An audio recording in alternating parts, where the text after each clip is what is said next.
Be good, everyone. Insults are allowed if it's in Maryland. I got a shot at her today. We on? All right, it is 9:30 in the morning as our clerk shakes her head at us and discussed. It is December 15th. We have a full boardroom today. Commissioner Tony Vero, joined by Commissioners Banks and Mears. Our clerk Stacy Crawl. I do believe we have Charlie and Alan Harper with Alan Carl from the media. Is that correct? All right, we'll go from the back here. We got Andrew Keller, Major Massey, the sheriff himself, our dog warden, who I had got a chance to talk to, our IT guy, who's been an upgrade in his services, Mr. McVicker, our captain, Jimmy Sweat here, Captain Blunk, and then we have a gentleman from Tyler online, and Mr. Lepley, is that correct? And then we'll let our guests introduce themselves for the media and any listeners as well. Thank you. Mike Ritter. You do not have to stand. We are not that formal. We're not gonna swear you. Yeah, we're not swearing you in. Technologies. Tom Miller, Tyler Technologies. And they are here today to discuss, the sheriff's office is requesting an appropriation to upgrade their software, their complete law enforcement software system. I've been told I can't say end of life. I have to say critical precipice. So we'll let you guys start the presentation and we'll go from there. I think just a couple of points of order before we get going. It's not just law enforcement software. This is a complete public safety software. So this will affect our 911 systems. This will affect our county fire agencies, EMS agencies, our partner law enforcement agencies, and essentially including our jail and the animal control module for the dog warden's office. And essentially this will affect every resident of Richland County in one way or another, including all visitors, because it will be ran through our 911 system. So I think complete public safety is the key word, not just law enforcement. I'd sent you folks basically an overview of where we're at and why we're here today. And we'll go through that. But I think probably the first thing, just a couple opening remarks, and then we'll pass it over to Mike and he can do his presentation for you gentlemen. And then we can go with questions from there. But we're here today as a proactive approach to a problem that we see on the horizon. We have a choice. We can be proactive and try to solve problems in real time, or we can be reactive and be behind the 8 ball when we start to make decisions. I prefer to be proactive and approach these issues ahead of time so we can be decision makers when it comes to timetables and how we move forward from here. And we set the terms for how we want to move forward rather than be on the other end of that spectrum where we're forced to make decisions based on timetables that we don't control. So that's the purpose for us being here today. And I'll turn it over to Mike. Thank you, Captain. I'm actually going to turn over the reins to Tom Miller for the presentation of the software. So prior to this role, I was a demo guy.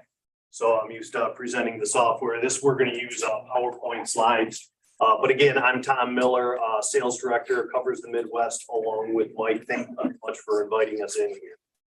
So if you have some questions, we'd be glad to answer them. Let's fix the. So I'm gonna say he's controlling my minutes page and Oh. not his presentation. Oh, So what do you want me to do? Wants to call Levi, Nate? Paging forward my minutes. I'm sorry. Do That's okay. you want me to page back? No, I'm good. Okay. Because I figured I probably wouldn't be able to probably use my can't do minutes. both, Stacy. So But how? I mean, I don't want to close them out, but can you? Or like a keyboard key. yeah, will you still be typing during this presentation? I can Stacy? handwrite if I have to. Which is Do you fine. want my laptop to continue your notes, Stacy, and then you can copy them at the end? It's all right. Do I need to close my minutes? Probably. All right, there. That's $100,000 cost already. That's not good. I'll try and see what happens. It's all right. I thought I wouldn't have control of the computers. Might have to click back on the PowerPoint Yeah. icon.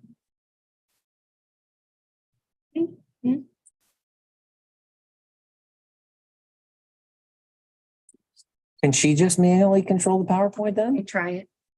Yep. Okay. All right. Thank you. All right, so we're not gonna go into a ton of detail about Tyler Technologies. Provided you with packets with our annual report, so we would recommend you go through that. But what I did think was important is to point out some of our customers here in Ohio. So lots of customers, just like Richland County, that are looking to do a countywide project, Hancock County, Allen County, Muskingum County, Summit County. These are agencies that are using all of our public safety software, and they're sharing it with the other cities and police departments, fire departments within the county. So really big on sharing data because, you know, criminals certainly cross city lines, and it's good to share that information. So just a listing of customers in the state. We've been doing business in here for over 35 years. City of Lorraine's been a customer for 35 years. They started way back on our AS400, just like you guys had an AS400, and then they've migrated to the latest and greatest product. So with that, we're going to highlight some of our features within our software that I think are going to be important here to Richland County. So we're going to start with dispatch. So this is what our enterprise computer aided dispatch looks like. This is really tailored by each agency. If you go over to Allen County and then go visit Hancock County, you're going to see things totally different. Each agency, even each dispatcher, has the ability to control the screens and what's important to them. Some of the things that are important to all of your public safety first responders are these hazards and alerts. So whether it's an individual at the location that has autism, whether they have a vicious Pekingese dog, any of those alerts are going to show up within dispatch. They're also going to show up in the field for deputies, police officers, first responders that are responding. On the left-hand side, that's really just our call for service window. This is where a dispatcher call taker is grabbing all that information from the caller. On the right-hand side, that's a list of our calls for service up at the top, as well as the units responding. And then down below, our unit status control panel. We're just looking at law enforcement. So we got some individuals at scene, we got some available. Another officer safety thing here is that hazard or alert. That's going to notify your dispatcher call. I need to check on this deputy. Maybe they've been on a traffic stop for 2 minutes, or they've been in a domestic for 5 minutes, whatever Richland County decides. They're going to be notified, hey, I need to check on this officer and make sure everything's okay. For some of our more prominent alerts, we have in the bottom right-hand corner, there's an autistic individual that lives at this address. That's something we really want to pop up. We want that to flash the dispatcher so they're aware of that information. Do all dispatch systems generally look like this, whether it's Tyler, I think we have what, Central Square now? I mean, is the interface generally some form of this or? For the most part, even if you go back to the AS400 days, you know, you could change the color of units and their status. So for the most part, yes, same user interface. So what would make, and I understand I'm asking you, so you're going to sell it, but what would make Tyler's dispatching system, software system better than what we currently have or a competitor's, for example? So, yeah, certainly. So I think our configurability is much better than other vendors. The way we integrate the map, which I'm going to talk on in a second, is much better than what some of our competitors are doing. And really, when it comes to multi-jurisdictional response, wearing a Tyler shirt here, but I think we are the best vendor when it comes to countywide dispatch, police, fire, and EMS, multiple agencies. I would be worried if you said otherwise, though. All right, so on to the mapping. So if anybody's familiar with a product called Esri, ESRI, it's what Richland County is using within their GIS department. This is kind of the gold standard when it comes to mapping. So what we did is we actually just embedded that product in our CAD software. So you're going to see lots of different things on the map. You're going to see units as they drive around. It's going to calculate their speed, the direction of travel, and some of the things that we do. That blue circle up there is called a geofence. So if you have a missing child, if you have a high crime area, you can put that geofence on the map. So maybe it's a missing child. It's Mike Ritter. He's wearing green jacket and blue jeans, when a first responder drives into that steel fence, they're gonna get a pop-up that says, hey, you've just entered into an area that has a missing child within here. So again, it may have been created on the police side, but you know, an ambulance that's driving in there is gonna see that information. Also, road closures. So we got some road closures going on over here. This is gonna help with your response time. If there's a road closure between the deputy and the call for service, it may say, you know what, I'm not gonna go to that deputy who would normally go. We're gonna send another unit. Because it's all about getting units, police, fire, and EMS, the citizens to the caller that needs help. So all about response times, and our mapping tools are gonna help you better response time. So then we talk a lot about multi-jurisdictional. So as the captain said, this is not just for police, law enforcement, sheriff's office. It's really a public safety solution. So in this instance, we have a multi-jurisdictional call where we're sending police and fire and EMS to this call for service. It's a serious accident that's been created at 505 Riverstone Parkway. On the right-hand side, this is our unit recommendations. So it's taking into consideration skills, it's taking into consideration road closures, also closest available responders.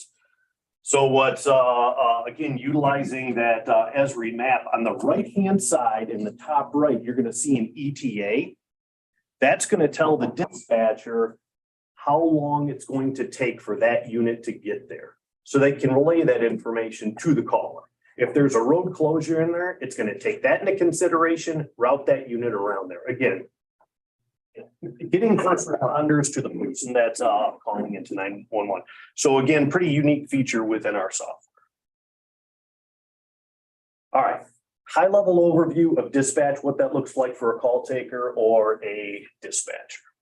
The mobility side of things. What do the officers, deputies see out in the field? What do your fire service individuals see in the field? So we have a couple of different flavors of this. It can be run on a Panasonic Toughbook, any Windows tablet, any Windows device, but we also have it will run on Android or iOS. So iOS has been huge across the country for fire service. Lots of our fire agencies are moving in the direction of running it on an iPad or an iPhone. So as an example of that, this is what somebody in an engine that's responding to that call for service would see on their phone. This is what they would see on their tablet. This is the fire version of it. We also have a law enforcement version of it. So if Captain Swebb, the sheriff, is out of town and they want to see what's going on in Richland County, they have the ability to do that from, you know, state of Florida, state of Texas, wherever they may be. So it's really our public safety software through security in the palm of your hands. What's going on? What calls are going on? I want to check out this stuff. They had that information. So call information up at the top, some narrative information, the mapping component. And as they arrive on the scene, it changes over to more of a street view. So in the palm of their hand, they're getting all of this information about this call for service right in front of them. What do we currently have, Major, Sheriff, Kevin? Oh, we do have some of this, but not to the level that this provides right now. First of all, I think this is probably a good opportunity to talk about some of the problems we're currently have with the mapping, and I'll let Nate explain that, which is part of the reason why we're here. So we recently had to wait a couple months for Aussie to send us out and update a full version upgrade just to get our maps back to being in a stable condition. Our dispatchers for, I don't know, a good month maybe, at least, they did not have access to any sort of mapping whatsoever.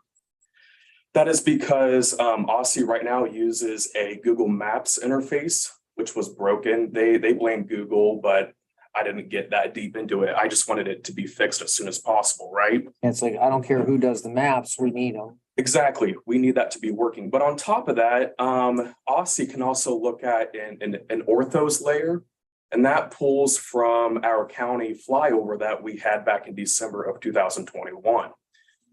I thought, okay, if their main map layer of Google isn't working, they can just use that orthos layer, right? Well, support to this day, still to today, they don't know why that orthos layer is not working. And I have gone back and forth with them now for months, probably almost a year, trying to get this working for them in case Google Maps ever goes down again. Thank God that their Google Maps is working now. But that orthos layer from our most recent flyover of December of 21 is still not working properly. They don't know why.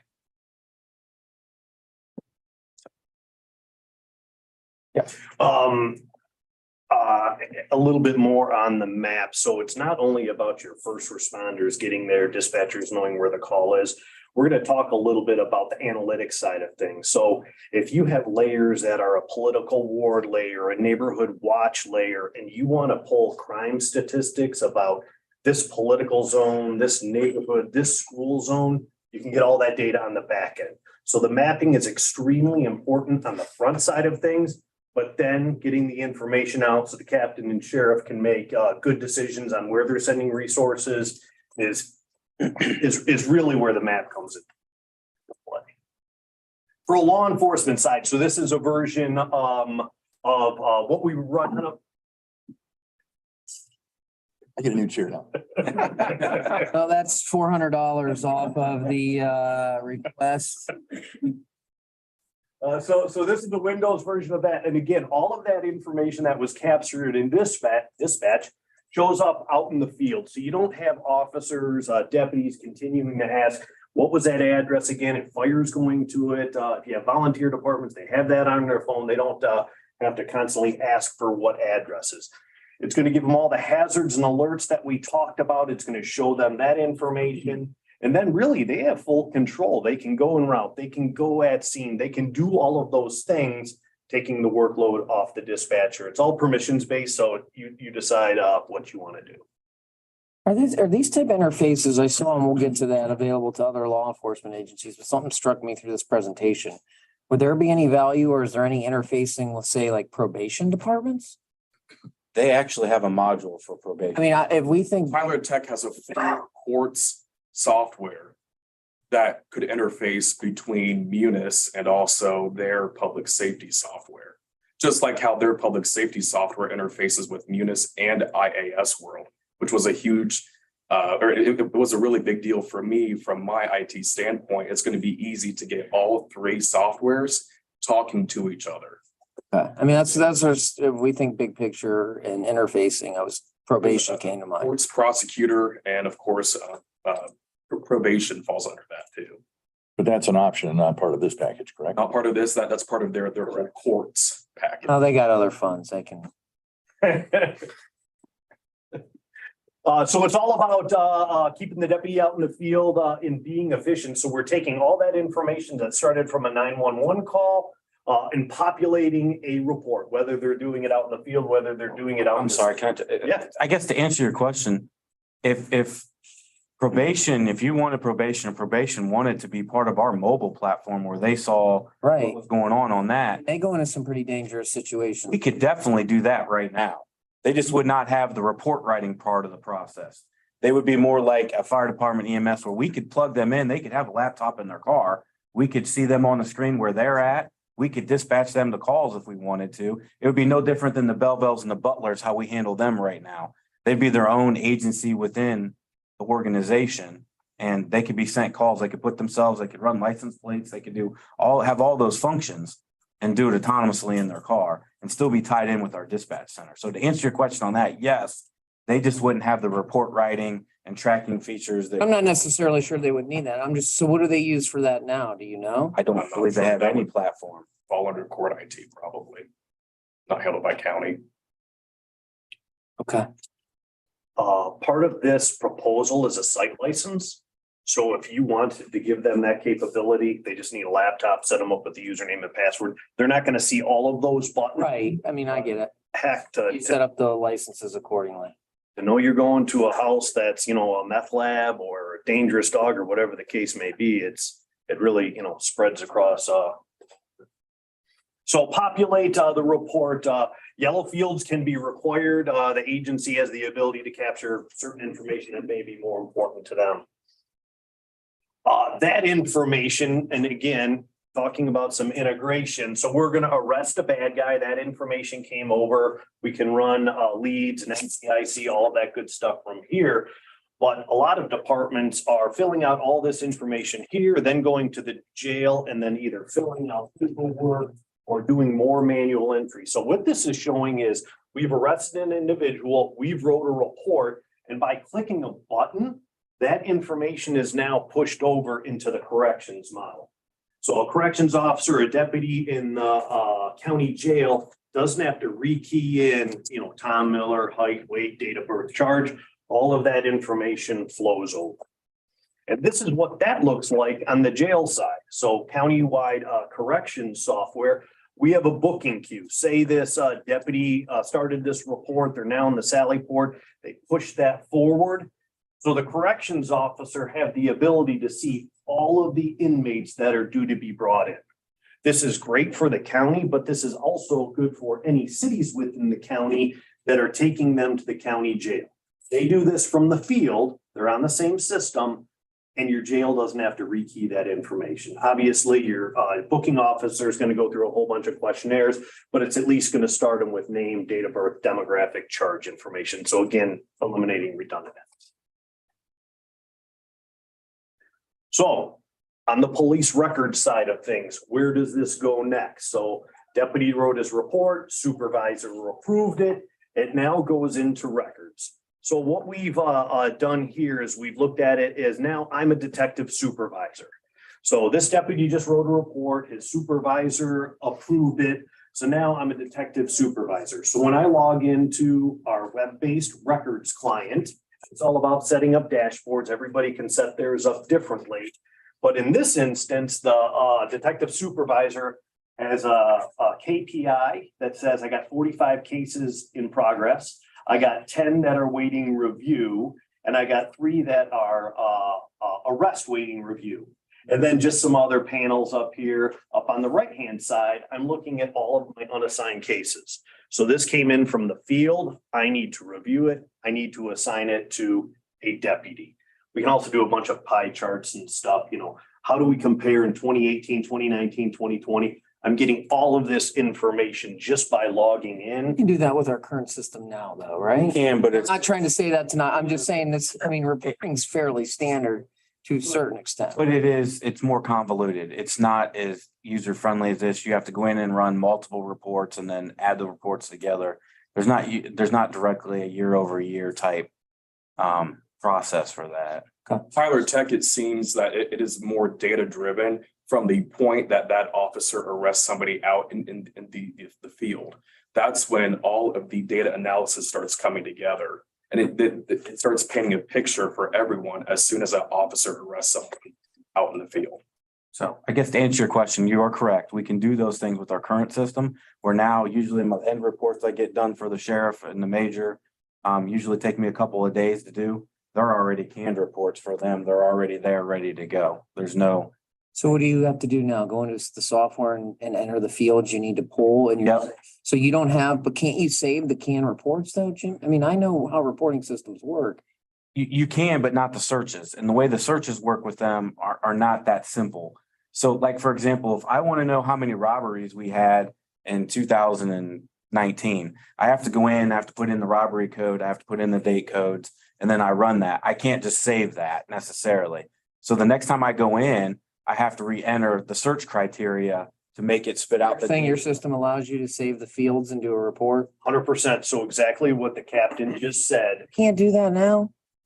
Okay. This is a saved search. So I created a search, saved it. I said I wanted that saved search to display as a pie chart here. Every time I log in, numbers are going to be different, right? Well, we're in 2022. So 2022 is, going to be bigger because it's automatically refreshing every time I log in. And Nate can speak to this too. When we want them to generate a new report for us, it costs money. We have Yes, to pay, it does. we have to pay OSSI to build that report for us. Now, if it's already a canned report, we can switch around how it looks. But the number of, I think, well, there's not that many. There are, but they're not. Depends on how you want to look at it. But the problem is that a lot of their canned reports don't necessarily match the search criteria that we need the way that we need it. and they're not specifically geared towards us. So you take that report, then you download it as either a Word document or an Excel document. You strip out the data that you want, and then you recreate the report that you're sending out from that. That's the process. So yes, we can do it, but it's cumbersome. It's just a little easier, in other words. So there's a savings because you can. Time. Completely. Time and money, because if we want to build any new data sheet, we have to put in Gotta pay them. and then they're gonna give us a quote for it. Yes, correct. And even You the, get a quote for depending on what yeah, complexity of the. Can you quantify that? well, I can tell you, just the reports they had to build for our matrix interface was $21,000.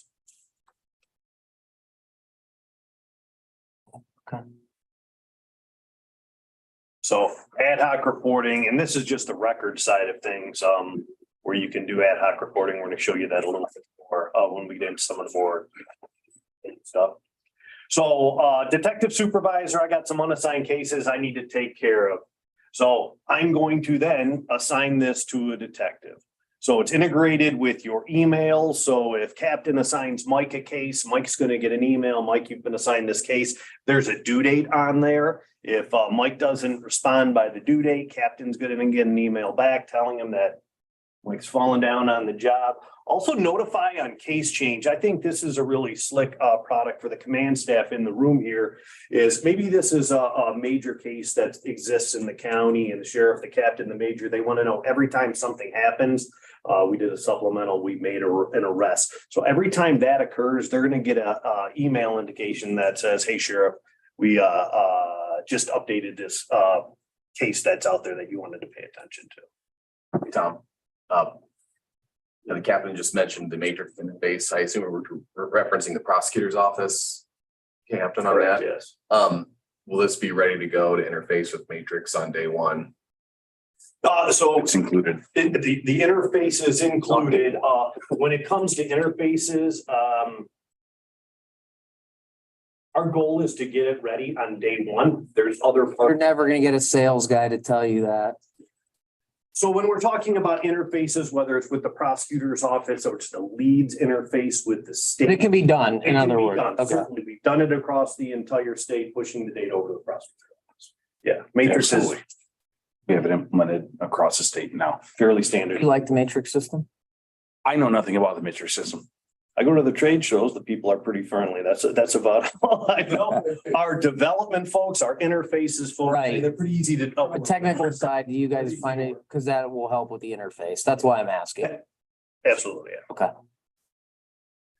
All right, so now I'm now a detective. So supervisor just assigned me to a case. When I log in, because I have different needs than my boss does. So I got pending bookings, I got field reports that I have, but then these are all of the cases that have been assigned to me and that I need to work on. Again, we're eliminating redundant entry. You don't have to send an email outside of the software. You don't need to fill out a sticky note or make a phone call. It pops up on my screen. It emails me, gives me an indicator up in the right hand. So that's kind of how that workflow goes through records. Everything that we've entered in, whether it be in dispatch, whether it be in records, whether it be the officer out in the field writing a report, this is where it all comes together. Doing lots of work out in the field, lots of work in dispatch. How do I get the information out to make more informed decisions? So we offer an analytics tool as well. So this, going to give you a couple of different versions of it, but really there's a bunch of them. So this is what we use for our public safety citizen transparency. So if Richland County decides we want our citizens to know what's going on in the community, they can actually log on to your county website and see where certain crimes may occur. There's certainly security built into this. The sheriff's office decides what information you want to be made available. It's usually pretty limited as far as the details go, but this is really up to you. So if I'm Communities, do you know, provide this service? this is City of Elgin in Illinois. They do, Pinellas Park does as well. So How about any red states? Well, Stark is Florida. yeah, Pinellas Park is Florida. But we can get you a list, but we have a bunch of agencies that are doing. Does it. anybody in Texas do it? Cause that's about as red as it gets. I'm just I mean, I'm curious if that's, I mean, it sounds like a benefit, but I can understand from security, those would have to be conversations with the sheriff, the major. But I can tell you, we would not put anything out there. Two things. One, because we've already had these conversations, time sensitive, right? We want there to be a delay between when the information hits there and when we're actually there for the safety of our Right. responsibilities and first responders. But anything that we would show there would be public record. We would not go I'm beyond. just, I mean, anything, especially if the taxpayers would pay the burden of this expense, I mean, that might also be a good service, but that's down the road. I'm just curious how many customers you have actually have this and how difficult would that be for you to set up? Not difficult at all. It is built into their servers, which is pretty nice. And also, yeah, I brought up with the captain and Mike here about that huge time delay. So when the SO ever decided to do that, Right. make sure that there would be a huge time delay. So we're for talking officers. a minimum of 24 hours. You know, and we put a disclaimer on there. It says, you know, you're not going to see anything for minimum of, Safety reasons. yeah. That's a pretty cool interface. And it is highly configurable, and it is only one piece of the analytics Yeah. platform, right? So it just because it's not necessarily something that has to be, delivered to the public, but it is an option as part of the analytics. In Chicago, they're trying to encrypt the Radio. scanners. This could take the place of the poop app in San Francisco then. Yeah. Ultimately, yes, it could. Can you believe that? How do people live there? I'll never do it. Okay. So we use this tool within public safety for public safety type stuff, but we got a bunch of Tyler customers that are using it for a lot of other things. I haven't heard. You haven't seen that? Yeah, I haven't seen that one yet, but COVID-19 and a whole bunch of stuff that this is used for. Okay. So that's the citizen side of things. And then also the public safety side of things. So this is, really what your staff has the capability to do. So again, real easy user interface. I want to plot calls for service that involve suspicious people. And then I also want to put in there vehicle theft, vehicle break-ins. It'll plot all of those things out, tell me where I need to direct my troops. Can we do this now? Answer the question is yes. But our analytics piece that we have now, there's only 2 users because that's all the licensing, the way that they license it. And it's not real time. So what I mean by that is the current OSSI only sends the data to the analytics part once every 24 hours. So if you want to run a report, it's based on old data, not current data at the current time. So if you make a change, it won't be shown until the next day when you go to do that. Plus, it's like I said, it's cumbersome. You need a roadmap to be able to get the right data into the right things, where at this, anybody in our system has access to this data. So instead of me having to run all these reports for a shift supervisor or the detectives, they can do this themselves. It's no longer something that has to be waited on by somebody else to do it for them. They have access, and it's real-time access. Okay. So you can do a lot with this data, right? You got the heat map aspect of it. On right-hand side, you have, here we have different things trending down. And then the one below that, the advanced trends, time of day, day of week, that's telling you on the criteria that I did a query on, what's my busiest day? What's my busiest time of the day? So pretty powerful tool, especially when, you may be short-staffed. Where do we need to make sure that we're setting our folks up at? So really, that's it. That's kind of the end-to-end solution as it works together, with all that information being able to pull. So I would imagine we'll have some questions. The jail. It's on time, we just showed it. I talked to Captain this morning. Okay. Said it's useful. You were good. I mean, that's such a small piece, right? Didn't you say, Small, yeah. I mean, it's big for us, but it's small compared to the big project.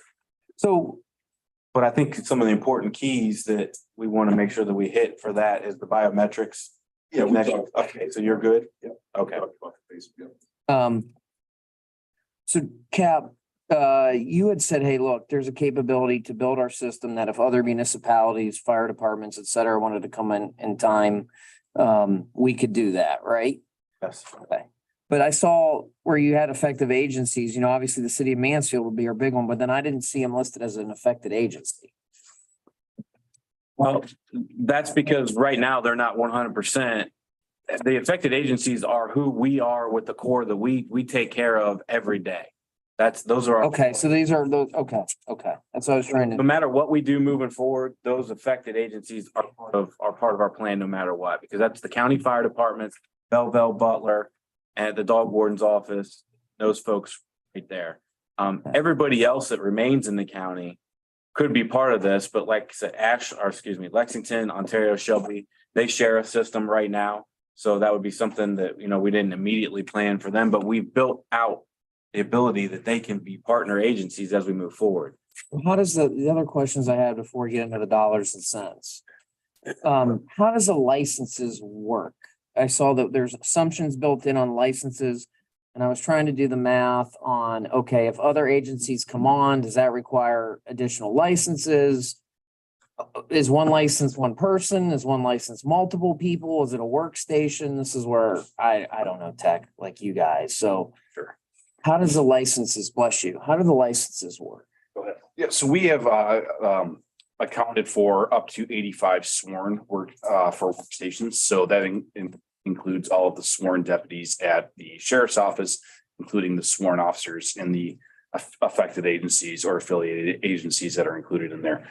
That is for the workstation licenses in the office. And then the mobile site license, we've included an unlimited mobile site license to not only account for the mobile units that are out there now, but to anticipate future growth.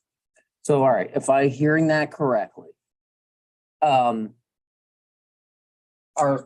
cruisers, that's an unlimited license, the mobile, or is that the mobile license? I guess, does one deputy get one license and that's good for his mobile, his hardware and his cruiser? How does that work? That's what I'm not understanding. Sure. So, and if you want to, So you have the ability with this to really distribute to every deputy's device. So if they have one in the office, if they have one out in the field, if they want to install it on their phone. Is that one license or is that three separate licenses? Technically, it's multiple, but with the site license up to the number of sworn, it's really, one license. So that 85 you've estimated for 85 licenses? 85 would be in buildings, not mobile, right? That's like Correct. sitting at a Sorry. desk. 85 is in building. Yeah. Correct. So that is a one for one. The mobile site license, Commissioner, is each mobile license, A laptop, a cell phone, an iPad, those type of devices out in the field to connect back remotely. That's unlimited? So up to three per license, essentially. So if I had a Panasonic Toughbook in the car, I also have an iPhone that I need to connect to. And if for some reason I also have an Android, one license can be used to install onto all three of those devices for one unit. So then what's the unlimited? I was trying to understand what do you mean by the unlimited? To anticipate for future growth. So we're not having to come back after the fact and ask you for more. Do you have to have a workstation license to get the mobile license? No, well, they're separate. So the workstation license are for in-station type things. Workstation is for in-station. And the mobile site license is for the, But if I'm following you, aren't the mobile site license part of the one of the three, meaning that mobile license comes with? But they're unlimited. The mobile part's unlimited, right? That's what we're speaking the same Correct. part. The workstation at a desk. So if I wanted to put it on this computer. That's a license. That's one of the 80. And you get 3 attached licenses with it? Am I?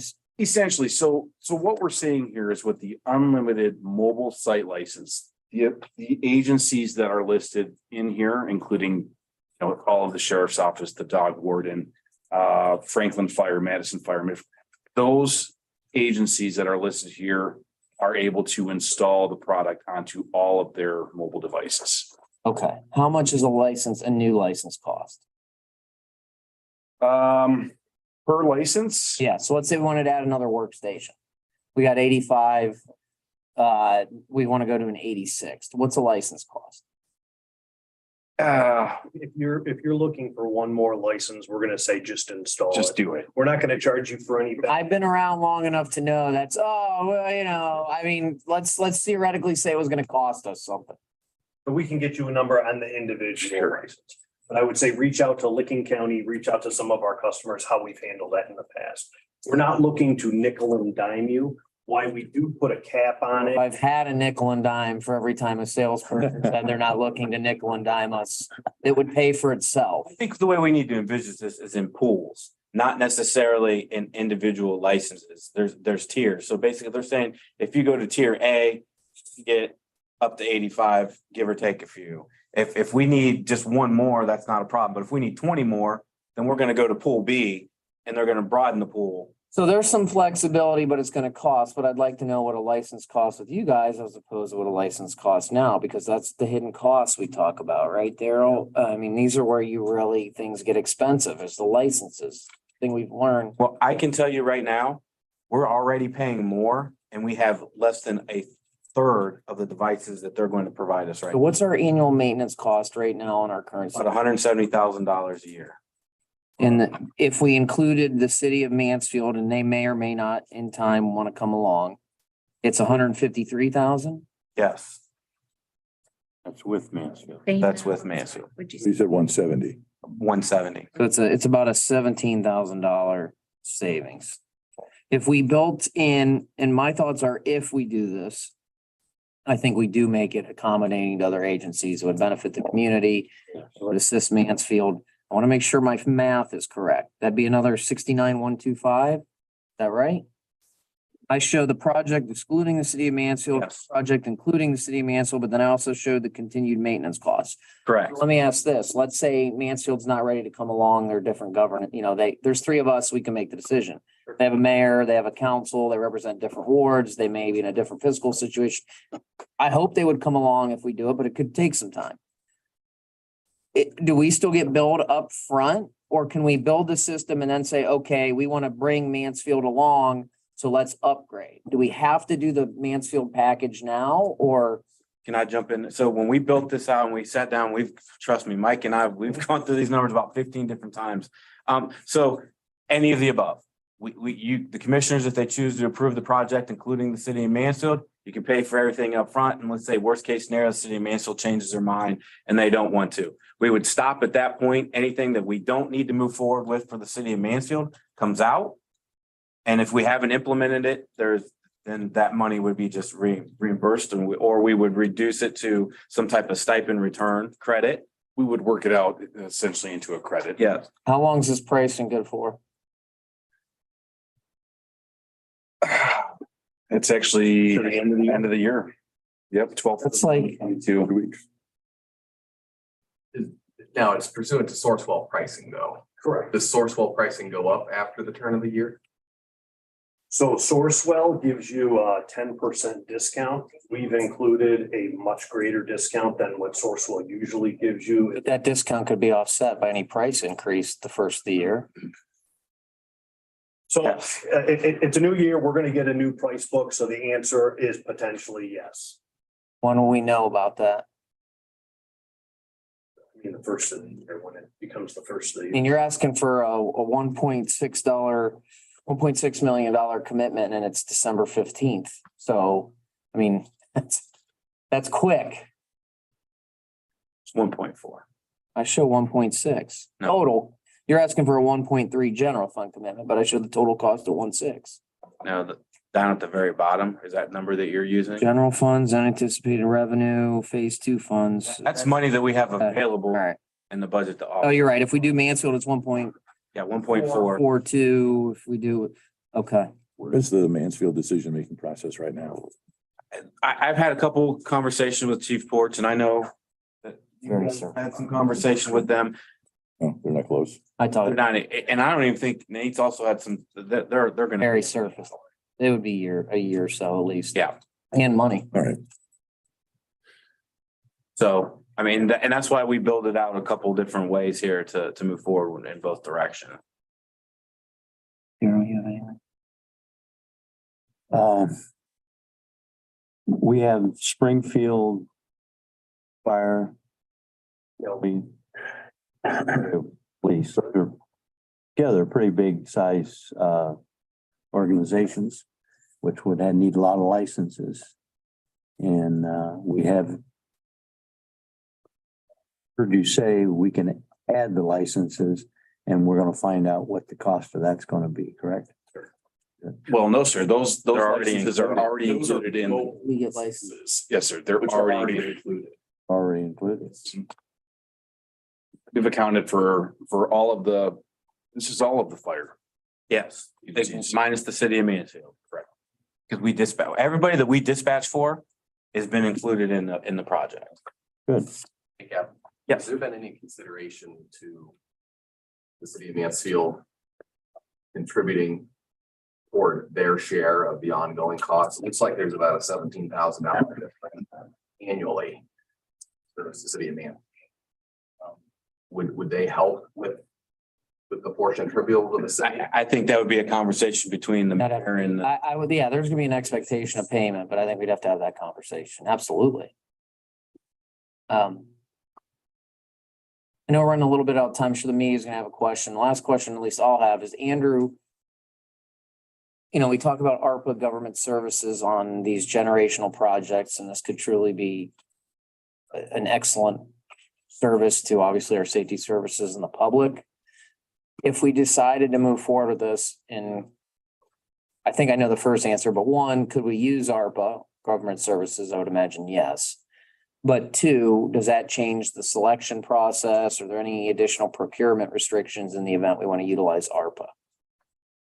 Because this is pursuant to Sourcewell, which is a national association of public purchasing, it satisfies the procurement requirements.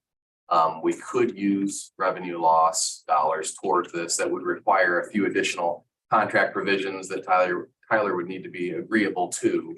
We never ended up having to have that conversation up to this point.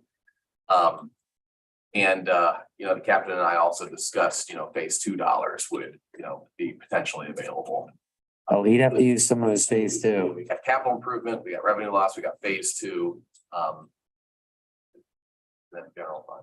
I think it'd be my preference to use revenue loss if we move forward with this. Because this is in spirit of how we wanted to use the dollars, even as a government service, right? We didn't just want to use them for general government services. We wanted to use that bucket for proactive projects that we normally wouldn't do, but for these dollars. So it certainly falls in line with the spirit, the intent of this office. So you could do some for phase 2. Oh, yeah. Use all that were. No, Much as possible. we pledged $250,000, for that.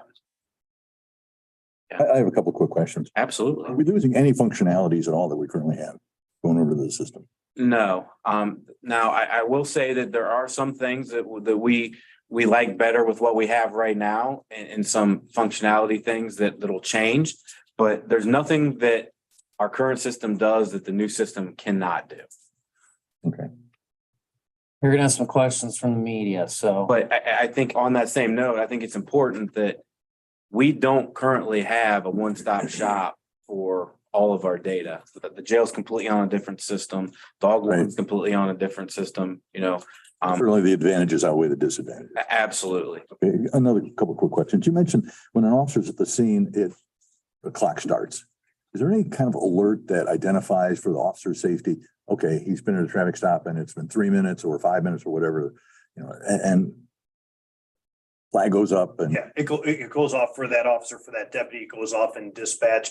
The deputy out in the field can actually say, hey, I'm okay, check on me again in 5 minutes, and dispatch can do the same thing. So assume we go to this direction, what kind of transition is there? I mean, you don't cut off one day and start the next, right? About a year Transition, to 14 months. 14-month transition. Yes. Okay. And there's a lot of back end things that would have to happen with the conversion of our data, which, as you saw in it still hasn't been done from our last vendor. but then building of all of our fields, all of our data tables. So it's a gradual transition over 14 months or? Yes. Yep. And that includes training and what, and everything that would need to go along with that. So a reasonable expectation would be 12 to 14 months for us to be completely on the new system with nothing on the old system. Yeah. Okay, that's all I got. Thank you. You're gonna have some questions, I'm sure, from Carl or Al. So, gentlemen, Yeah, good morning. Gentleman from Tyler. In my other job, I also cover the city of Mansfield. And my question deals with interfacing. The city of Mansfield contracts with Tyler, for example, for their water meter information collection and billing process. That also involves a company called Aclara.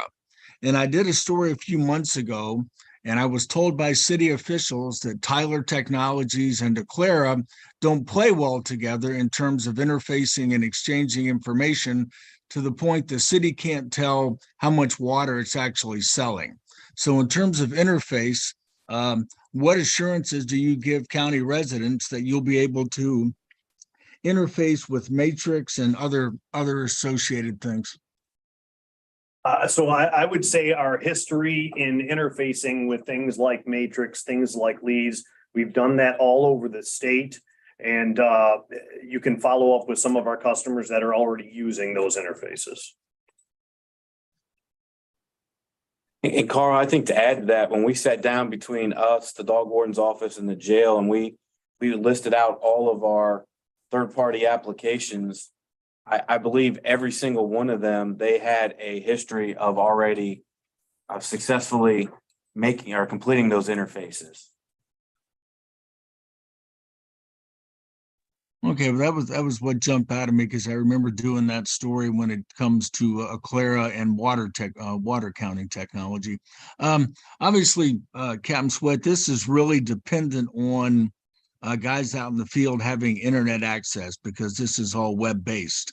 How comfortable are you that the county's ready for this, is with the inclusion of the Lucas Tower now and things like that?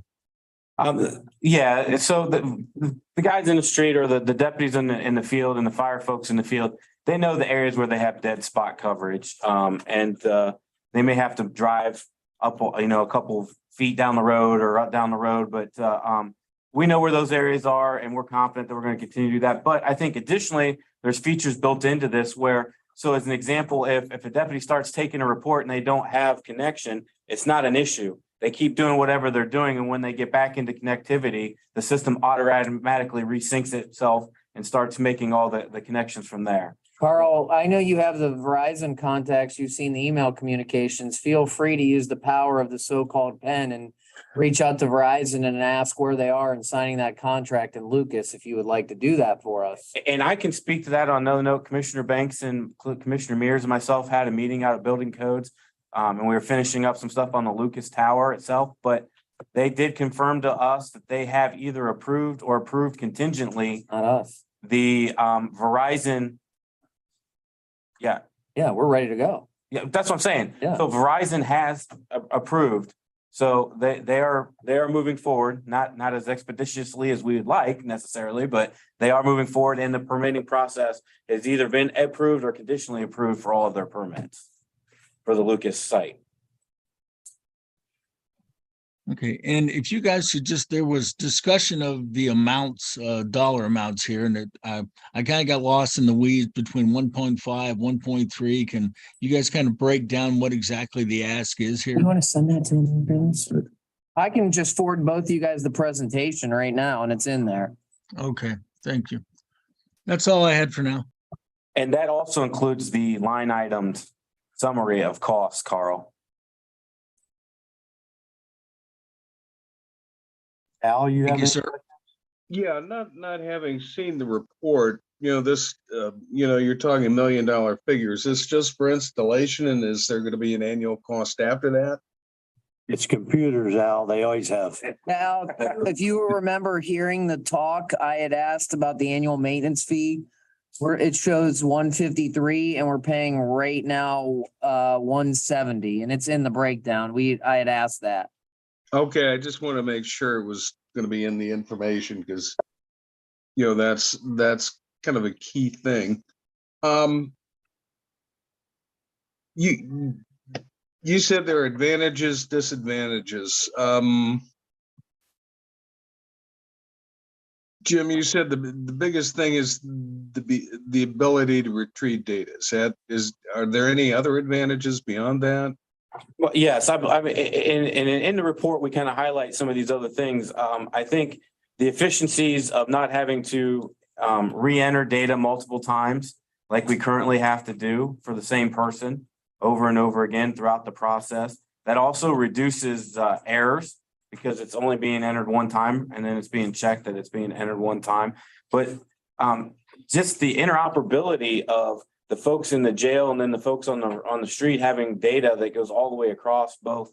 How many times Captain Blanc, he stepped out, but how many times the folks have to contact the jail to try to get data on people that are incarcerated because our systems don't communicate at this point in time. So those are huge because I know it's hard to believe, but most of the folks that we book into our jail, it's not their first time there and it won't be their last time there, unfortunately. So having that data available is huge for us investigatively and also officer safety wise. And not to mention, again, complete public safety. So I don't want to undersell the effects this is going to have on the fire departments that we dispatch for out in the townships. Their ability now to have iOS devices, Android devices, iPads that connect to the system for functionality compared to where now they don't have that feature. Their only option is a computer essentially, and we only have 50 licenses for that currently. So and those are expensive under the current platform to add. So again, I think a complete public safety package. And I think this takes where we're at today and moves us well into the future with functionality, safety, and data. Okay, who's the current company you have providing CAD? It's the Central Square, the One Solution, OSSI One Solution product. And there's a little bit of history in the presentation that they're going to send you on that.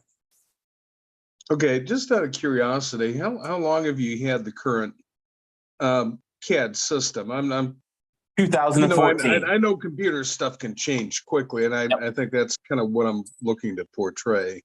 Yeah, 2014 is when we went to this, and then that product was an upgrade of the system we originally purchased in 1989, and that took us to the first generation of kind of paperless and mobile field reporting.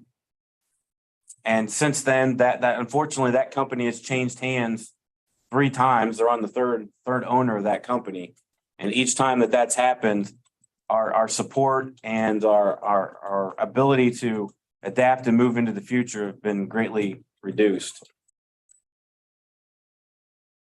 They don't currently sell the product that we're on anymore.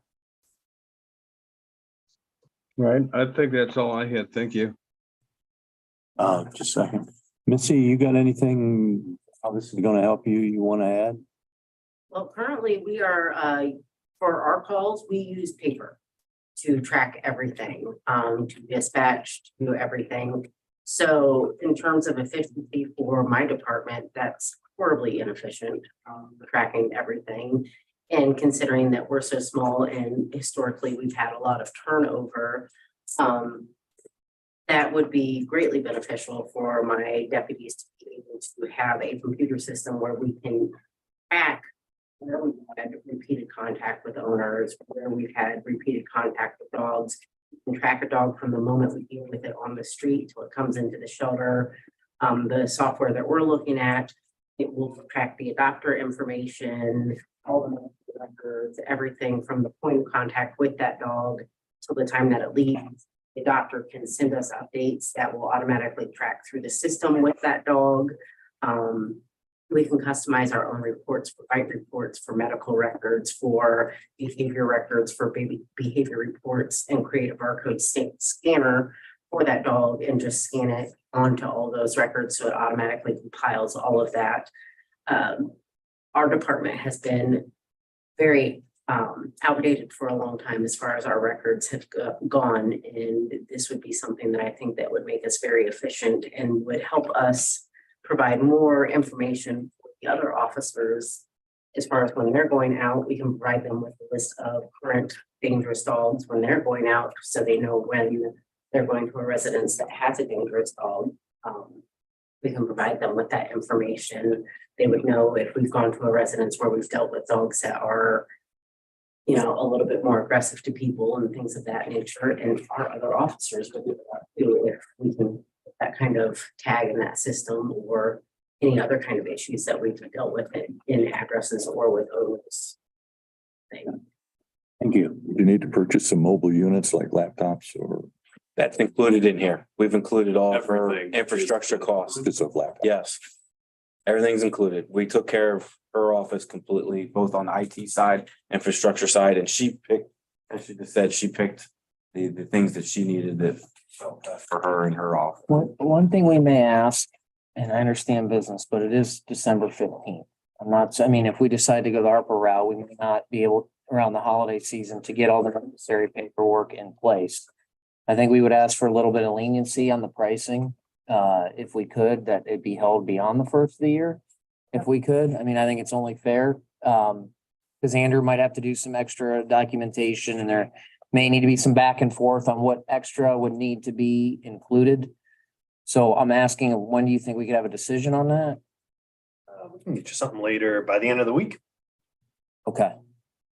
I think that would weigh heavily on our decision-making process as Extension, well. I think, yeah, Be a good idea. gesture of customer service and good faith. Verification, so it would be the board's intention if we move forward on this contract to use ARPA dollars? Is that, I'm one of three. I would say yes. I would say we use the, Excluding, I mean, definitely the phase two, right, but I'm saying whatever's the balance of that would be with either, see what I'm saying, phase two and the then unrestricted, correct. the unrestricted. Governments, well, we can't use restricted. I mean, Like the Government services. Revenue loss portion. revenue loss, that's what I'm going for. my comment then to Mike and Tom would be, you know, that original email I had sent. with Yeah, The ARPA sure. supplemental conditions, those are resurrected now to. Is this Exhibit H? Incorporate those into the agreement. There's a mandated affirmations. And audit conditions. And we can talk about those. Okay, good. I think we already have those from initially. Yes, you do. Yep. And I'll need your UBI. May have already provided that, but if not, I'm sure Tyler has it. The identifier. So do we want to do a tentative head nod, but no formal, I guess, say, hey, let's intend to move forward using ARPA, but there may be some additional discussions just because it's a big, and then also on the ARPA side, is that we want to do? Yeah. I don't think we need a vote on that, right? Or do we? What do you think? There's nothing to vote on until Right. you make a formal decision to award the contract. Okay, so I think what you're hearing is, I think this is in line with the spirit of the ARPA dollars. That enhances, protects our guys in the field first and foremost. And it's a benefit to residents and the whole community as a whole. So I think you have a head nod to move forward with this. On the ARPA side with further communications, and I think contingent upon pricing too. If you come back and say, well, at the end of first year, it's a 20% increase, I think we're gonna have some issues with that. They sing the Michigan State. Well, there's a Michigan State and a Western Michigan guy, so neither one are Wolverines. As long as that's. That the enemy of our enemy, right? That's right. So you did say it was a lot easier to travel into Ohio now for some reason. Okay, guys, we're gonna take a quick recess. We'll come back at 10:40. We have a lot of people in here and we'll get caught up. Thank you. Thank you, gentlemen. Thank you. Thank you.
this time you did. We have to have. the We're gonna skip the SNS brine hearing. That will be quick, but now that we have Adam Gove and Erica Thomas in here, excuse me, they are here to talk about a request for a right-of-way permit application. I never thought we'd have to go through so much effort to put up a couple signs, knowing which way water flows, but nonetheless, take it over. All right, so I'll start with the permit and I'll let Erica talk about the sign since it's her project. So this is a sign to use county right of way. It's necessary because these are not traffic safety related signs. Not something that we would normally put up in the right of way. But I think it was Erica approached me several months ago about the project. Thought it was interesting. I think it's a good recognition. And so that's why we've gone through the process of getting a permit to install. I think it'll be a total of 32 signs if we're able to locate them at all these county road locations, 32 signs in county right of way. That's what the permit's for, and I'll let Erica talk about the actual signs in the program. Yes, we were given a grant from the Muskingum Watershed Conservancy District for $3,500 to get these signs made. Actually came in at $2,900 from Spider Signs, and then the additional money, it's not paid for most of the cost of the post. We'll have to chip in a little bit of our own money, but it almost covers it. But there to designate where the Continental Divide crosses all of the county roads in Richland County. So to show where either the water flows north up to Lake Erie or south down to the Ohio River, ultimately the Gulf of Mexico. So I sent you an email that had all the locations. See where they're gonna go. I think they turned out nice. I'm excited about it. 16 different locations and a sign going each way, Correct, talking about the Continental Divide. correct. And you think there might be maybe one or two where the signs won't be able to go both ways. We'll have to see when we get out. Yeah, there's a Okay. couple locations that maybe either an existing utility will conflict or a residential drive. So we'll have to work around some of those areas. Motion to approve. So move. Second, Commissioner Barrow, Yes. Premier, yes. Commissioner Banks. Yes. What prompted this idea? I may have asked you this already. Because we saw the grant opportunity and wanted to come up with an idea to apply Okay. for the grant. Okay. I really wanted the signs that say you're entering into the Richland County Soil and Water Conservation District, but ODOT has a new provision, fairly new provision in their engineering manual that prohibits those signs anymore. So I had to look for something else. And the Continental Divide is something that a lot of people don't realize runs through the county. So it's a good educational opportunity. There's already a sign on 13 about this, isn't there? About the Continental Divide or one of our district signs? No, Continental Divide isn't there. I don't believe so. I just It would be do up- up there, I guess. It'd be up north and I don't remember seeing one. I'm not aware of one. It's not from us anymore. It is kind of unique. There's only, I think, 17 of the counties in the state of Ohio that this line crosses, so. I find it interesting. I know not everybody does. I would be, I do. I would imagine though that Carl now being fans of the world might have some questions. So, gentlemen? Any questions, Al or Carl? Yeah, if I could, what is the importance, I guess, Erica, of people knowing from this point, water flows north and water flows south? Why should that be important to them? Yeah, I think that's a general question. That's a good question. So Richland County sits at the top of the watershed. So everything we do in this county that flows into the water is ultimately going to end up at either Lake Erie, or Gulf of Mexico. So it's really important to think about what we're doing here is going to impact people down the road. So that was one of the reasons we actually have 8 watersheds in the county, and not too many people know that 3 of them are going north and 5 of them are going south. So we just thought this is a good educational opportunity. Our website has a link of where you can drive the Continental Divide and see all the sites. So we'll probably have a public announcement that has that link posted. I find it interesting. I do too. Mhm. Well, unlike Tony, I also find it interesting, which is why I asked that question. So can commissioners or Stacy, can you forward that email that has the locations of where these signs are going to be placed? And Adam, is there a timeline for when this work will be done? We're hoping the first part of the year. We do have to oops all those locations to put new posts in the ground, and we'll coordinate with Soil and Water to make sure we get these signs in the correct location. And so there's a little bit of effort beforehand. But we're hoping here over the next couple months to get them in the ground. Weather permitting, of course. Adam will do it himself. Sorry. We really appreciate your help with this too. Okay, thanks. That's what I had. All right, guys, go forth and sign. Can I- All right, now we need to, at 10:52, we need to recess our regular meeting. So we could go into an SNS Brine application public hearing, which we will now do. Is there anyone here that would like to speak on the request from SNS to apply brine? Mr. Engineer, you have anything to say in the public hearing? We're not using the brine for any of our materials. As far as the county's concerned, I don't think we have Any reason why we should, or any reason why we shouldn't approve it? Okay, So they sell brine treated grit to townships. And the brine really just stops the grit from freezing and seizing while they're distributing. they're seeking to apply it on private roads. That's the purpose, They, on their own property. That's the purpose of the application is to apply brine to county roads. So since there's brine on the grits, they, in the past, occasionally have used it to their private property Right. for dust control. right. But it does get applied to county roads. Ye- That law requires us to have a public hearing. Township roads or county? Township roads. Township roads, not county roads. Okay. 10:53, we will recess the public hearing, We will close the public. close the public hearing, excuse me, close the public hearing. Now at 10:54, we will go back into our regularly scheduled meeting, and at this time, I'll ask for motion to approve the SNS Brine application. I'll move. Second. Commissioner Vero, Yes. Commissioner Mears. Yes. Commissioner Banks. Yes. Oh, that's just more. Adam, why, I'm just curious, you said you don't use brine in the county. What exactly, what's the problem with it from your standpoint? And do the townships order this through the county, or do they order this on their own? And I assume they're paying for it. this is ordered directly through SNS.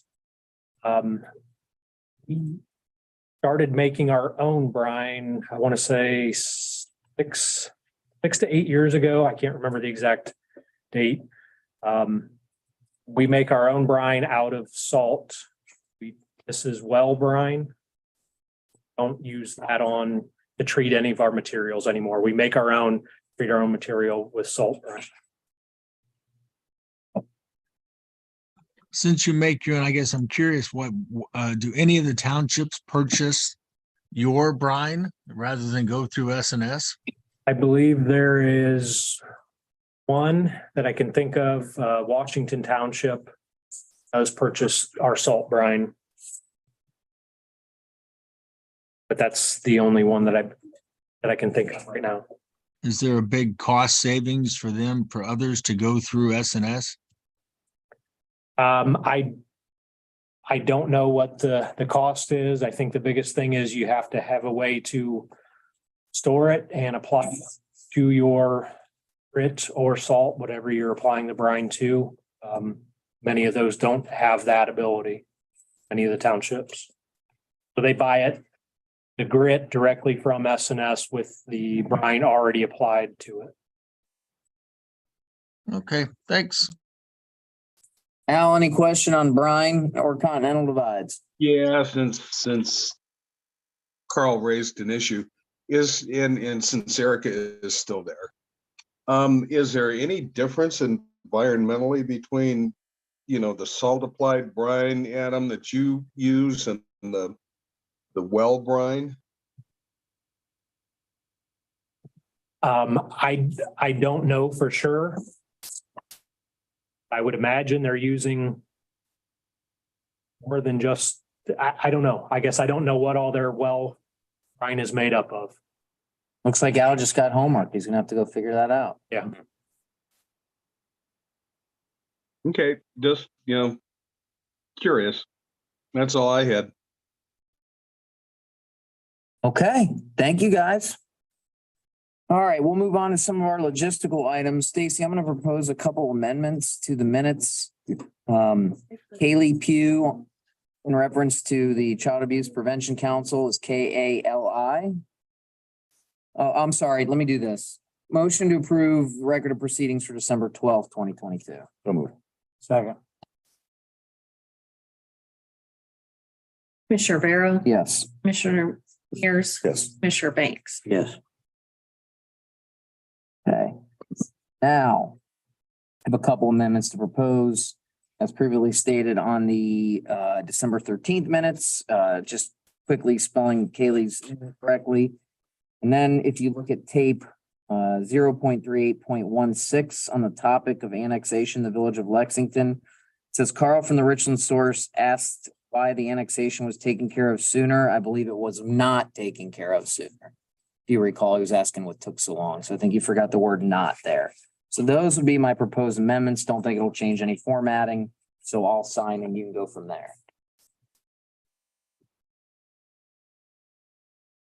And we have that motion as amended. So moved. Second. Commissioner Vero, Yes. Commissioner Mears, Yes. Commissioner Banks. Yes. Okay, just real quick before we approve transfers, Stacy, can you get with Sarah just to shore up her language on that? Still think she's not understanding the difference between a fund and an org number. The math and the numbers are right, or she's still just not understanding, I think, the proper semantics. Because she's using org numbers for fund numbers and shore that up with her. And then the other thing I would like to note, in case anyone does look, generally our office does not approve requests into salary line items. I talked to Kara. This is just a function of the budgeting and coming in under what they had requested. No one's getting a salary increase. No one's getting any bonuses. This is just to meet end of year and make line items whole. So I verified that. And so I'm going to ask them that we do approve that request. So maybe we have a motion to approve. So move. Commissioner Vero, Yes. Yes. Commissioner Banks. Yes. All right, last up, this just shores up what I believe to be the last of our board appointments. We just need to reaffirm board members to the Richland County Transportation Improvement District. These are 2-year terms. Current board members are Joe Ducachetti, Adam Gove, who's in here right now, Todd Blankenship, Jody Perry, and Mayor Brian White. I'll ask a motion that we just appoint them as is. So move. And second. Commissioner Vero, Yes. Commissioner Mears, Yes. Commissioner Banks. Yes. Okay. All right, do we want to go into budget? Or take a quick recess? Do you need a quick recess or anything? All right. All right, so here's, actually, you know what? Let's take a quick recess and come back at 11:05 while we pull up everything we need to do. Okay.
Okay, it is 11:05. We're gonna get in a couple budgets just real quickly from the general fund side. The following budgets I still show yet to be reviewed. The auditor's office, which obviously would include some of the departments under him, our office. Human resources, the joint court and their offices, which would be IT, probation, security, and probate. So we are almost done. Just a quick update, and this is to Stacy's hard work. Stacy came in this morning and looked at indigent defense costs for anyone in media land public, just so there's an understanding. The general fund picks up the portion of indigent defense costs not picked up by the state. And obviously we get other monies from other places, but there's a line item for indigent defense costs. We then pay that into fund number 199. That's our public defense fund. Stacy was looking at this morning, looking at end of year monies to come in from the state. And what did you pay in this morning, Stacy, for the record? It was over 151,000. Of Okay, so we have 70, we have 77,513 in there now. So that fund, course, we have to process December. right. So we have we'll have $177,000 minus any what we have to pay for December, correct? What are we expecting that to be? A ballpark there? It's hard to determine, somewhere probably between $100,000 and $150,000. I mean, he cuts Well, then- number off early. I know, but I just put in 151 and the current cash is 77. Right, so that's. So if we pay out 150, that takes care of the money I just paid in. We have $100,000 budgeted for 2022 to transfer over if needed. If needed. So we figure with the excess cash, right, we have cash in that account. We won't need the full appropriation for 2022. Right. So what we do believe we can do in looking at the figures is knowing that we can reduce the 2023 line item by $50,000. Knowing we'll be sitting on some cash coming into the first of the year. Does that make sense? Yes, it does. Andrew, thoughts? And who knows, maybe we'll get 100% reimbursement and we could reduce it. I know there's discussion to ask for a little more from CCAO. And that was We're at 90. we're at 90 right now. And I think CCAO is asking the state to make us whole to the 100% we were originally promised. So there could be some good news there. That'd be down the road after they pass their budget. Right. Certainly didn't get any feeling from the conference that it was going to be less. Right. Hopefully it's 100. And the message I left with Mark and Marilyn, as I said, yes, public government should be in good fiscal shape right now. But I said, if you guys would give us a bone, it would certainly be on the indigent defense side, because when this was originally passed, we were led to believe, I don't want to make it sound like they were trying to trick us, that there would be 100% reimbursement. So they understand. We feel comfortable, Stacy does, this is her recommendation, that we can reduce that indigent expense line item by $50,000. The request was 70 for 2023. We're gonna drop it to 120. and we may not even need that much, but And as once December's applications are processed, we'll view where we're at. who knows, maybe it'll be less and right. Last meeting of the year, we can determine how much money we want to move over to the Public Defender Fund, whether to cover a shortage or how much to help start the year with. So if we don't need the cash to cover any shortage, which we shouldn't, we could move over the $50,000 2022 funds to help the reduction that we made for 2023, just in case it's needed. All right. But I don't ever transfer funds into public defender until December. Unless something drastic would happen along the way, but it's usually always done in December. So we've got all the attorneys paid and we know exactly where we are. Okay. So technically we're balanced right now, barring anything unforeseen, but let's continue to plug through. Maybe we'll start with the auditor's office. Okay. He's actually And I did find he is asking for less salaries than what he's gonna end up using in 2022, but that's part of that. He was paying that Right. previous employee that's now a treasurer employee. I mean, he's asking for less appropriation in 2023 on the auditor side. Oops, I just changed that. I need to go back. So I don't see much there. I looked at it. I mean, he's asking for less. He's asking for less. I'd say, thank you, Mr. Auditor, and move on to somebody else. That's for his office. That's for his office. Hold on. IT's a Don't different. give him too much kudos yet. It's IT, these hidden costs. Jimmy said, well, I didn't use end of life. I said, yeah, you used, what did he say? Critical precipice. I go, that's code for end of life. Oh, and by the way, this is there's a contract that replaces a lot of what that former employee was doing in the Right. office. So that line item's way up. As inspector. Oh, yeah. Right. Jillian and Grove or whatever. That one. That's correct.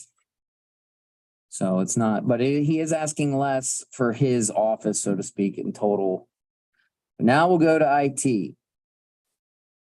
And everything looks okay. He is asking for a substantial increase in support services. Now, they did provide in detail. You guys recall, I asked for more of a breakdown because that was substantial. They did provide that, the T. I mean, they did a good job. And it is for options that the commissioners approved during 2020. Correct. So I think we got to leave that there. Agreed. And salary increases you approved during. Yes. Definitely. That IT group's good.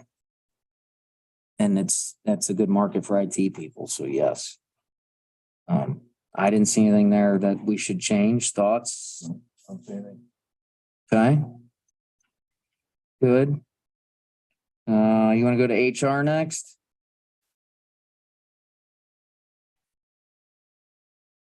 We're back up towards the top. You're going back. That's line 84.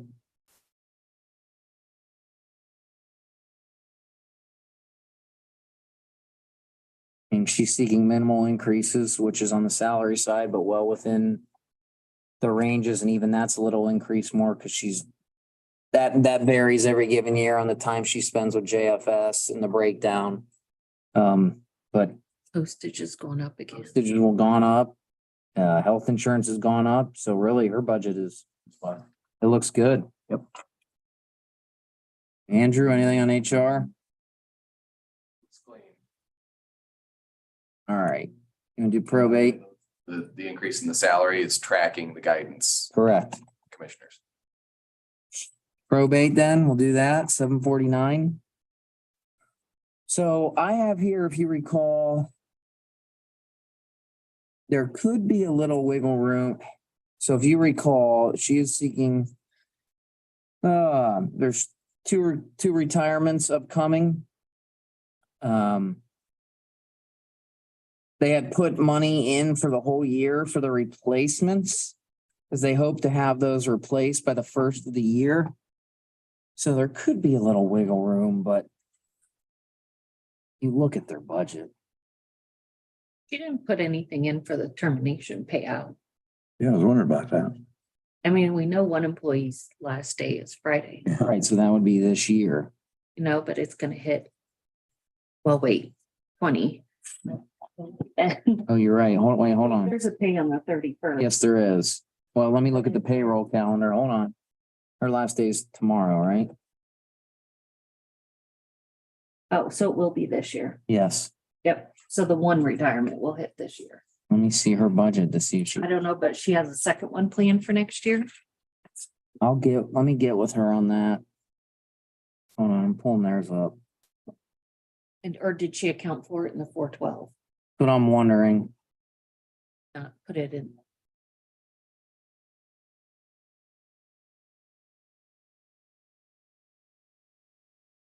I was only aware of one retirement.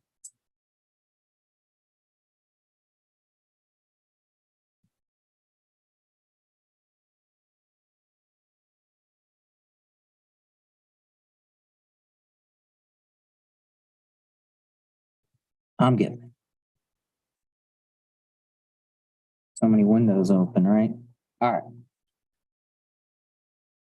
Can't see anything other than finding out whether we got. It's a pretty low budget. All right. So they are. Yeah, she has a retirement date in for 12/30/22. So she okay. So she does have it in that line item. We're gonna need to move that to termination payouts. If you look, Stacy, it's on page 4, their personal service schedule. There's another retirement. It says retirement date 12/30/22. But is that married? So is she working till the 30th? Yeah, I gotta get that answer. Okay, I mean, I know we're having our party this week, but I don't know when her last day is. so just clarification on the retirements. Yeah, so where we need to put that money. Okay. But other than that, you guys, Now, see, that's Mary. So yeah,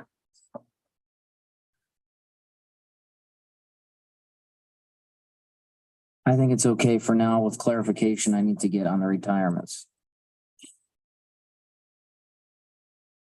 Right? Okay.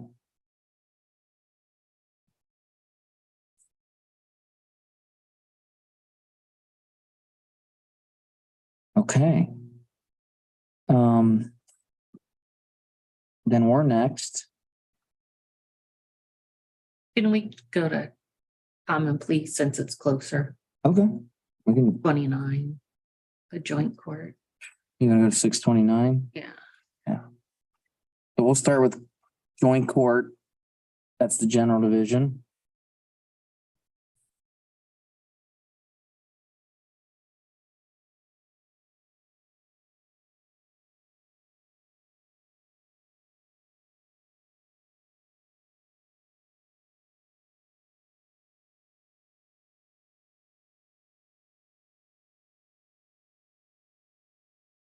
They are seeking an increase in a full-time person.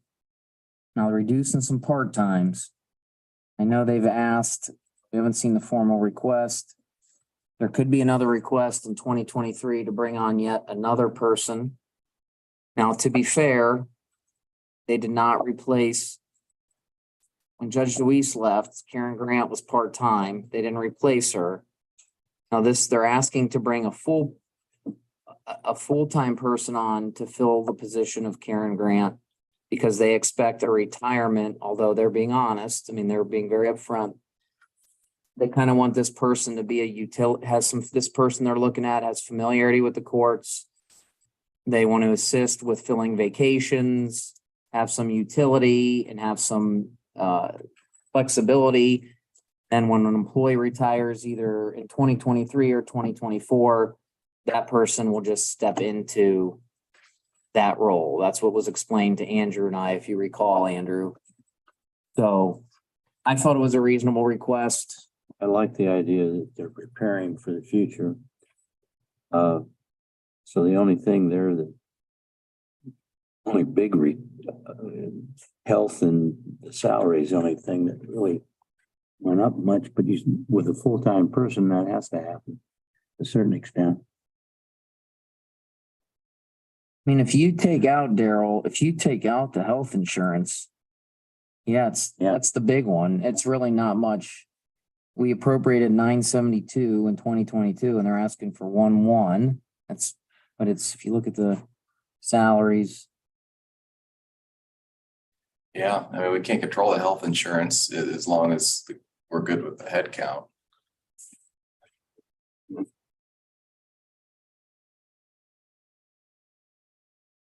But the health insurance looks like there's at least 2 people there added. Yeah, right, at least. But they've not necessarily 2 people in their office, but 2 people on health insurance. One being the new person, so. That could go up disproportionately to head count, I suppose, if they're transitioning from part-time to full-time. Right. Trying to get to their personal service schedule here.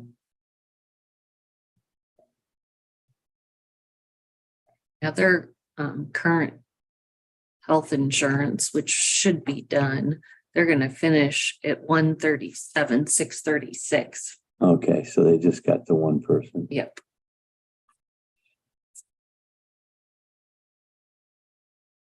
I believe there were some family changes over the year. Right.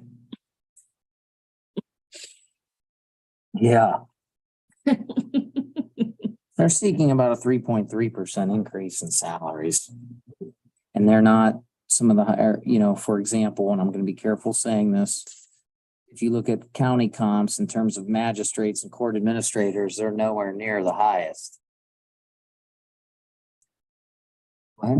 I'm just saying, I mean, The only major changes in personal services down at the CAC under the general division. I don't know if we've discussed CAC yet. Well, I have no problem with the common pleas request. And in the general division. Cliff, I'm fine with it. okay,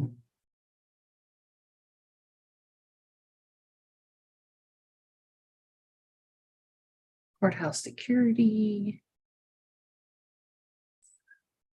Right above it. We got our annual, all they're asking for is the increase in salaries is nothing. I'm fine with it. You guys, probation's right above that. probation's always a fun one, trying to track who and what is paying for what. I got no problem with it. That's 771 to 819. And I'd have to look. I know There's breakdowns and, their health is higher right, this year. I did look at that because I believe, let me look.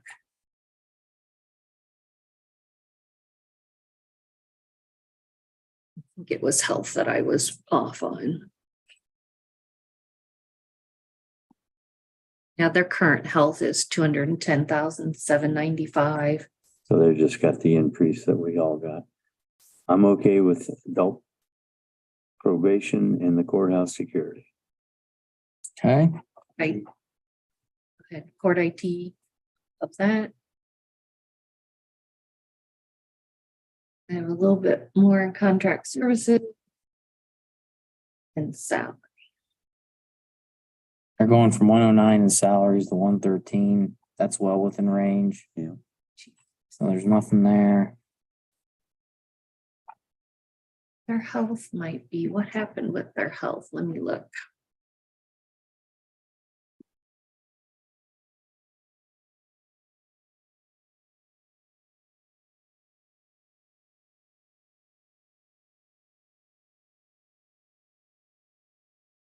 The current health is 36,785. So, because they had change in personnel during the year, so. The contract services paying more for all those computer annual fees, so I don't have a problem with that. Okay.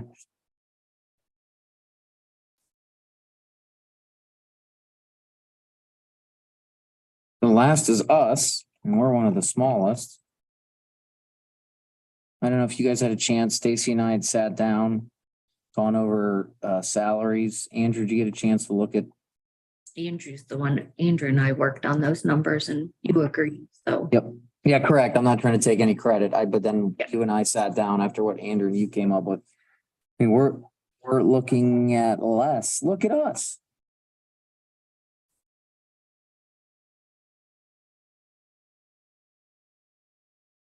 Guys, we look good. I mean, I understand saying that's self-serving, but What changed with our health insurance?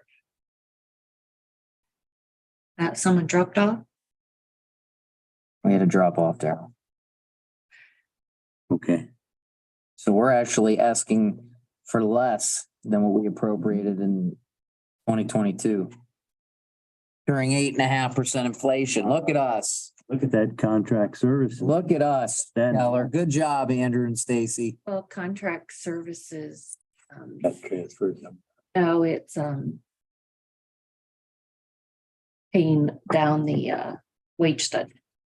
Oh, So it jumped up because of the wage study during those couple of years. So that's dropped because, okay. and even with our equipment increases, we're still asking.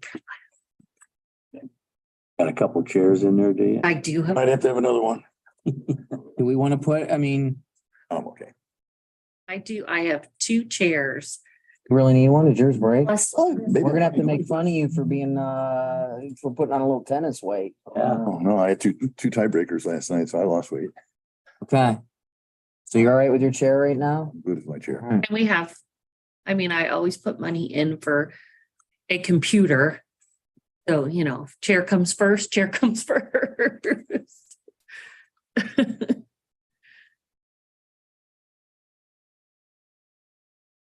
It's like a lean, mean machine for the commissioner's office.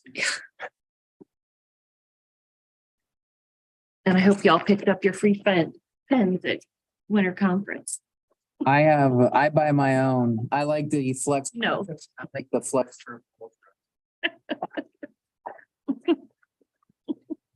Okay, so My pens. Yes. general fund perspective, where are we at? Where you at? We are balanced. We have 1,004. Hey, there's been years we've been at 0. A balance is a balance. So Al, right now we are balanced. Do you have any questions? Yeah, when are you gonna, formally put everything together, give it a final approval? Well, we may do the general fund right now. We're scheduled to meet tomorrow. Well, you know what? We better not, because we still have to get answers. You need to get answers on veterans. I need to get answers on probate. And then we got the outside general funds to approve. So right now we will probably approve this tomorrow. Do we have to meet tomorrow? Oh, do we not want to meet tomorrow? So you want to do this on the 29th? We have a tentative today at 1, don't we? Yeah. Yeah, but if we don't hit it, We didn't put it on we didn't announce it as a, Tuesday. I can't When do, I you're might have to babysit. I could bring Demon in. on the 20th? Wait, next week. Oh, yeah. I'm sorry. Yeah, okay. Well, that's right. I'm a week ahead. We're so good. We're scheduled to. That's when you're ready. I mean, if you want to look at any non-general funds. Well, we can cancel, Tomorrow to look Yeah. at non-general. cancel it. So we can cancel tomorrow's meeting, right? Unless you want to take the time to look at any non-general funds. I mean, I've reviewed them. It's with everybody and under your control. I think we need to change the dog warden's budget, I talked to Missy. She's gonna be getting with you on that. submit her budget. Yep. Um, So then let's wind all that up and knock it out on Tuesday, the 20th, and not meet tomorrow. We've been in a lot of meetings. We got Westinghouse on Monday. I know that free time will help me prepare for that. And it'll just help you gather some information, help us gather some information. I like that. So we will not meet tomorrow. And we plan to pass out. A long answer to your question is we plan to pass budgets on our regularly scheduled budget meeting on Tuesday, the 20th at 10 o'clock. All right, sounds good. Any other questions? No, that's it. Basically, what I heard you do is that extra carryover from indigent defense is what